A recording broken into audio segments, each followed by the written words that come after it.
গ্রামীণ টেলিকমের অর্থ আত্মসাৎ মামলায় ডক্টর মোহাম্মদ ইউনূস সহ আসামিদের বিরুদ্ধে গেল ১২ জুন অভিযোগ গঠন করে বিচার শুরুর আদেশ দেয় ঢাকার ৪ নম্বর বিশেষ জজ আদালত।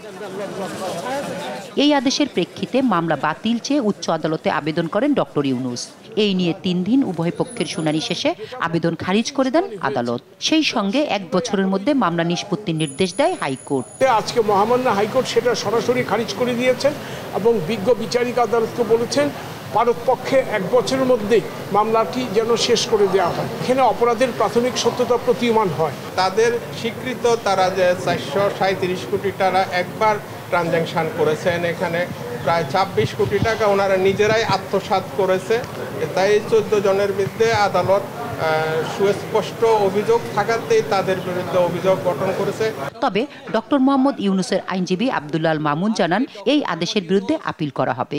আমরা আপিলে যাব, যেহেতু ডক্টর ইউনূস সাহেব সর্বকাল আপনাদের বলেছেন আমি আইনের প্রতি শ্রদ্ধাশীল, উনি বিদেশের সমস্ত প্রোগ্রাম ফেলে দিয়ে এসেছেন। আমরা সুপ্রিম কোর্টে এইখানে আমরা আপিলে যাব। আগামী 5 আগস্ট বিচারিক আদালতে ডক্টর মোহাম্মদ ইউনূস সহ আসামিদের বিরুদ্ধে সাক্ষ্য গ্রহণের দিন ধার্য রয়েছে।